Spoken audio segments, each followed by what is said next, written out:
Zaman praaksara atau zaman prasejarah adalah zaman di mana manusia purba belum mengenal tulisan.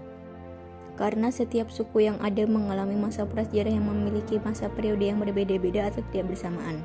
Maka sebutan masa praaksara ada untuk menggantikan masa prasejarah yang dirasa kurang tepat. Karena meskipun belum mengenal tulisan, manusia purba yang hidup pada masa tersebut sudah memiliki sejarah, serta telah menghasilkan kebudayaan. Zaman praaksara juga disebut dengan zaman nirleka. Nir berarti tidak dan leka berarti tulisan aksara, yang berarti zaman tulisan belum ditemukan.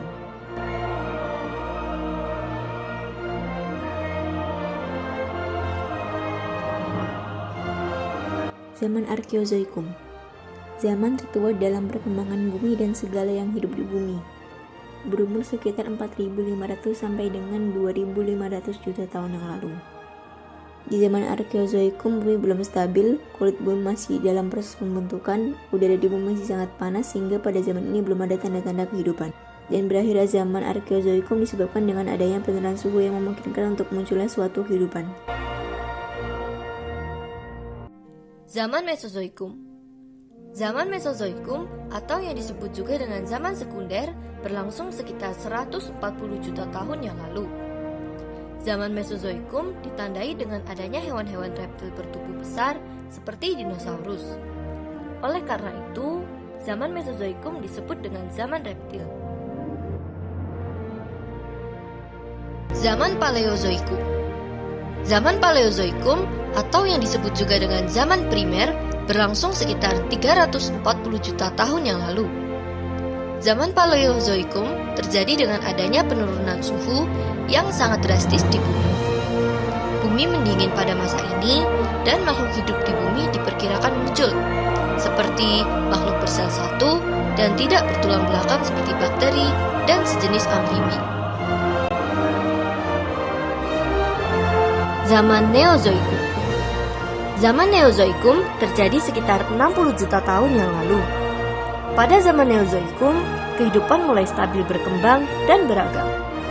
Zaman Neozoikum dibagi menjadi dua, yaitu yang pertama adalah zaman Tersier. Zaman Tersier ditandai dengan hewan-hewan besar yang mulai berkurang dan telah memiliki berbagai jenis binatang yang menyusui seperti monyet dan kera. Yang kedua adalah zaman Sekunder. Zaman sekunder ditandai dengan munculnya tanda-tanda kehidupan manusia purba. Zaman Neozoikum dibagi lagi menjadi dua zaman, yaitu yang pertama adalah zaman Pleistosen atau Divilium. Masa ini ditandai dengan mencairnya es di kutub utara karena adanya perubahan iklim. Zaman Pleistosen berlangsung sekitar 600.000 tahun yang lalu. Kehidupan manusia mulai ada pada masa ini. Dan yang kedua adalah zaman Holosen atau Alluvium. Masa ini ditandai dengan munculnya Homo sapiens. Homo sapiens merupakan nenek moyang manusia modern pada saat ini. Masa ini terjadi sekitar 20.000 tahun yang lalu.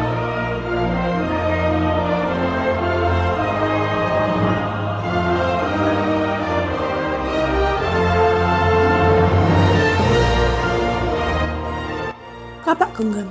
Kapak genggam memiliki fungsi untuk membelah kayu, peralatan memotong daging hewan, menggali umbi-umbian, dan keperluan lain-lain. Kapak ini dibuat dengan batu berimbas yang memiliki tangkai. Cara menggunakan kapak genggam yaitu dengan menggenggam. Kapak berimbas. Kapak berimbas merupakan salah satu dari peninggalan zaman batu tua yang banyak ditemukan di daerah-daerah Indonesia. Kapak berimbas dan kapak genggam digunakan oleh manusia purba Pithecanthropus. Fungsi dari kapak berimbas untuk memotong kayu, menguliti binatang, dan untuk memecahkan tulang hewan buruan. Kapak Sumatera. Kapak Sumatera atau kapak Sumatralih atau pebble yaitu kapak genggam yang terbuat dari batu kali yang dipecah ataupun dibelah. Sisi dalamnya dikerjakan lebih dengan keperluannya dan sisi luarnya yang halus hanya dibiarkan saja. Kapak Sumatera ini ditemukan di sepanjang pantai Sumatera Timur di antara Aceh dan Medan. Kapak pendek. Kapak pendek merupakan jenis kapak genggam pendek yang berbentuk setengah lingkaran, yang memiliki sisi yang tajam sehingga akan mudah untuk memotong daging atau hal lainnya. Pipisan. Pipisan adalah batu penggiling dengan landasannya. Bibisan ini mirip dengan ulekan yang sama digunakan untuk menghancurkan biji-bijian, tetapi bentuk bibisan ini datar dan halus. Bibisan tidak hanya digunakan untuk menghancurkan biji-bijian, tetapi juga digunakan untuk menghaluskan cat merah yang dibuat dari tanah merah, yang merupakan salah satu bentuk aktivitas upacara ritual dan kepercayaan. Kapak lonjong. Kapak lonjong didasarkan dari bentuknya lonjong dengan pangkal dan runcing yang melebar. Kapak lonjong dibuat dari batu kali yang berwarna kehitaman. Ukuran dari kapak lonjong mempunyai berbagai ukuran, dari yang sangat kecil sampai besar. Kapak lonjong menurut penelitian berasal dari Asia dan menyebar ke wilayah Indonesia melalui wilayah timur. Di Indonesia, pusat dari kapak lonjong ada di Papua, Minahasa, dan Sarawak. Nekara. Nekara merupakan gendang perunggu berbentuk seperti dandang berpinggang pada bagian tengahnya dengan selaput suara berupa logam atau perunggu.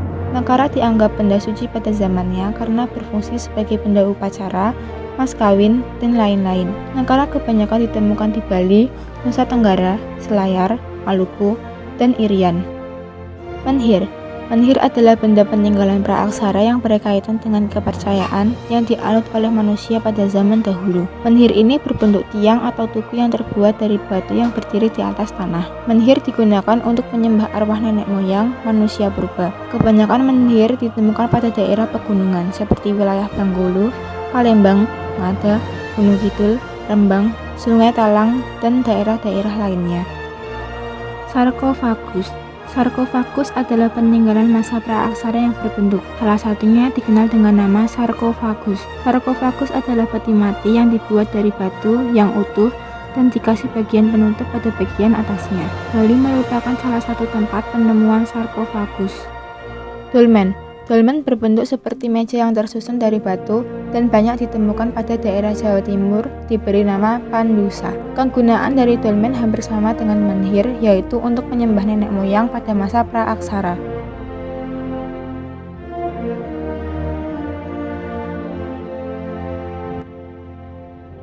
Hasil penelitian manusia purba kebanyakan ditemukan di daerah Jawa yang berbentuk fosil.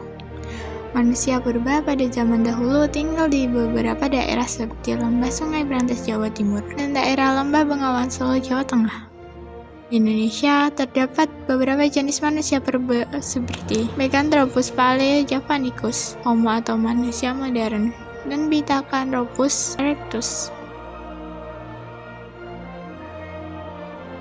Meganthropus paleojavanicus yang berarti manusia purba yang paling tua di Jawa dan memiliki ciri-ciri tubuh yang kekar dan diperkirakan sebagai manusia purba tertua dibandingkan dengan yang lainnya. Fosil dari Meganthropus paleojavanicus ditemukan diteliti oleh seorang yang bernama Dr. K.H.R. von Koenigswald pada tahun 1936 dan 1941 pertama kali dari fosil Meganthropus paleojavanicus ditemukan di Sangiran, daerah Lembah Solo, dekat dengan Surakarta. Ciri-cirinya yaitu berbadan besar dengan rahang yang besar, tulang tebal, dan kening menonjol.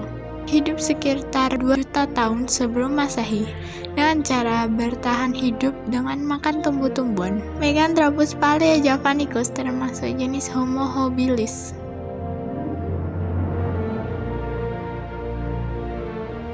Pithecanthropus erectus yang berarti manusia kera yang berjalan tegak. Pithecanthropus erectus mempunyai ciri-ciri berbadan tegak dan memiliki tinggi badan sekitar 165 sampai 180 cm. Manusia purba kebanyakan ditemukan di daerah Mojokerto, Gunung Trubus, Trinil, Sambung Macan, dan Adong.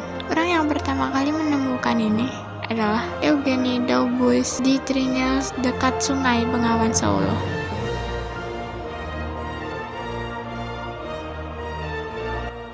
Homo soloensis. Homo soloensis yang berarti dari Solo ditemukan di tahun 1931 hingga 1934 oleh Insinyur Openot dan Tenhar di Ngandong. Homo soloensis memiliki ciri-ciri tinggi badan 180 cm dan berjalan dengan tegak. Tengkoraknya lebih besar dari Pithecanthropus erectus.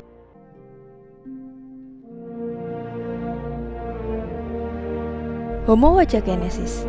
Homo wajakenesis yang berarti manusia dari wajak ditemukan oleh Van Rietschoten pada tahun 1889 di Wajak, Tulungagung, Jawa Timur.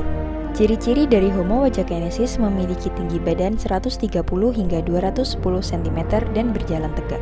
Bentuk tengkoraknya lebih bulat, muka tidak terlalu menjorok ke depan, dan memiliki keahlian untuk membuat peralatan dari tulang, batu, dan kayu.